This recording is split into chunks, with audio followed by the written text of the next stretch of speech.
कालीचरण महाराज को लेकर एक और जहां हिंदूवादी संगठन लगातार विरोध स्वरूप प्रदर्शन कर रहे हैं और बीजेपी के राष्ट्रीय महासचिव कैलाश विजयवर्गीय संत कालीचरण महाराज को लेकर उन्होंने अपना बयान दिया है। कैलाश विजयवर्गीय ने कहा कि संतों को लेकर मैं किसी तरह की टीका टिप्पणी नहीं करना चाहता, लेकिन मैं मानता हूं कि संतों को भी अपनी भाषा की मर्यादा रखना चाहिए, लेकिन ये बात जरूरी है कि संतों को लेकर किसी भी सरकार का सॉफ्ट कॉर्नर नहीं होना चाहिए। उन्होंने कहा कि महाराज की गिरफ्तारी को लेकर कहा कि कुछ ऐसी चीजें होती हैं कि समझा ही देखकर भी छोड़ा जा सकता है। एक और जहां देश में भारत तेरे टुकड़े होंगे इंशाअल्लाह इंशाअल्लाह जैसे नारे लगाने वालों की पीठ थपथपाने राहुल गांधी आ जाते हैं। कांग्रेस के बड़े नेता और आम आदमी पार्टी के नेताओं की पीठ थपथपाते हैं। भारत के टुकड़े होने की कोई बात करता है तो पूरा विपक्ष पीठ थपथपाने की बात करता है। दूसरी ओर कोई संत अपने दिल के जज्बात बयां करता है तो उनके लिए बोलने का अधिकार सुरक्षित नहीं है। अलग अलग लोगों के लिए अलग अलग मापदंड निर्धारित करना ये कांग्रेस के द्वारा किया जाता है। बीजेपी ने प्रदेश में बदलाव को लेकर प्रश्न पर कहा कि ये झूठी अफवाह है। पार्टी के सभी कार्यकर्ताओं को अलग अलग चुनाव में जिम्मेदारी मिलती है, उसका निर्वहन करने के लिए वो दिल्ली या अन्य राज्यों में जा रहे हैं।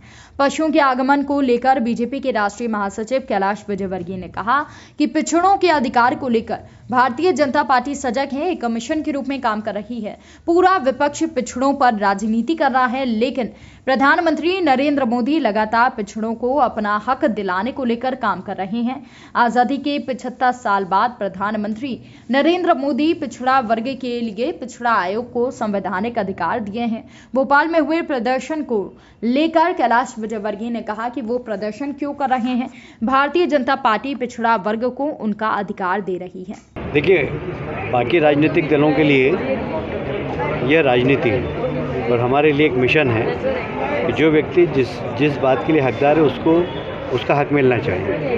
तो पिछड़ों को आरक्षण मिलना चाहिए, ये हमारी पॉलिसी है, ये हमारा निर्णय है। हम इसमें राजनीति नहीं कर रहे हैं। हमारा ये मिशन है कि जो जिसका हक है उसको हक मिलना चाहिए। इसलिए हम उस मिशन मोड पर काम कर रहे हैं। लोग राजनीति कर रहे हैं, लोग प्रदर्शन कर रहे हैं। अरे भाई, भारतीय जनता पार्टी कर ही रही तो आप प्रदर्शन किस बात पर कर रहे हैं? तो मुझे लगता है कि हर चीज़ में लोग राजनीति करते हैं, हम हर चीज़ में राजनीति नहीं करते। सरकार के अपना पक्ष रखने में कहीं ना कहीं पीछे रही या कहीं ना कहीं कमजोरी रही। कोर्ट में जिस तरीके से जो रखना चाहिए था पक्ष, वो भी वहाँ पर भी कहीं ना कहीं जो है सरकार की कमजोरी नजर। देखिए, इस बारे में कोई टिप्पणी नहीं करूँगा, क्योंकि कोई न्यायालय में क्या किसने बात की, किसने पक्ष रखा, उसके बारे में कोई टिप्पणी नहीं करूँगा। और भारतीय जनता पार्टी का पक्ष बहुत साफ है। देश के प्रधानमंत्री ने अपने पहले भाषण में जिस प्रकार कहा था कि हम पिछड़ों को सशक्त करेंगे, और उसी दिशा में आपने देखा होगा कि जो पिछड़ा आयोग है उसको संवैधानिक अधिकार दिए। आज तक आज़ादी के बाद पिछड़े वर्ग आयोग को कभी भी संवैधानिक अधिकार नहीं मिला था।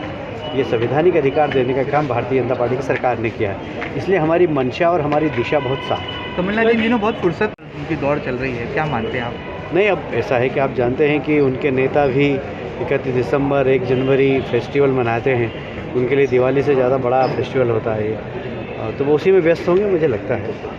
और जैसा उनके नेता है वैसा उनके कार्यकर्ता। लगातार दिल्ली दौड़ हो रही है, नरोत्तम गए, बाकी लोग भी जा रहे हैं, कहीं ना कहीं बदलाव का सीन बन रहा है। सब अफवाह है, ये सब, इसमें कोई दम नहीं है। अभी सब लोगों की ड्यूटी लगी हुई है। नरोत्तम जी की उत्तर प्रदेश में ड्यूटी लगी हुई है, हम लोगों को अलग अलग कामों में लगाया गया है चुनाव के ही। तो अभी सभी कार्यकर्ता जिनकी जहाँ ड्यूटी लगी वो लगे हुए हैं। अब पता नहीं कहाँ से कैसे कुछ बातें अखबारों में पढ़ने को मिल रही, मैं भी आश्चर्यचकित। कालीचरण जी को लेकर संजय निरुपम का फिर बयान आया था कि मतलब महाराष्ट्र को मौका मिलना चाहिए इस मामले में, जो कार्रवाई नहीं हो रही है जो चीज़। देखिए, मुझे लगता है कि संतों के बारे में कोई टीका टिप्पणी ज़्यादा उचित भी नहीं, और मैं चाहता भी नहीं कि करें, पर हाँ, संयमित भाषा होना चाहिए।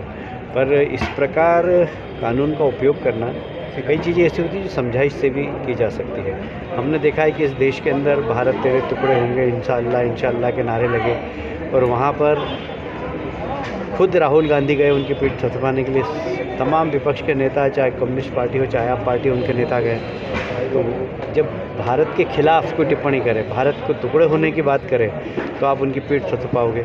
और कोई व्यक्ति अपने दिल के जज्बात को कहे तो उनके लिए बोलने का अधिकार सुरक्षित नहीं है। और इसलिए अलग अलग लोगों के लिए अलग अलग मानदंड सुनिश्चित करना ये सिर्फ राजनीतिक लाभ उठाने की कोशिशें हैं। मैं समझता हूँ कि संतों के प्रति थोड़ा सा लिबरल रहना चाहिए। बीजेपी के जो प्रबंध और कुछ युवा विधायकों को भी बाहर का रास्ता दिखा रही है। नहीं, मुझे लगता है कि शायद कुछ एक प्रबंध समिति का एक मानदंड बनाया है जी, और उसके अनुसार जो लोग हैं उनको शायद लिया गया है। बाकी हो सकता है कि कुछ लोगों को विशेष आमंत्रित करके बुलाने की बात है।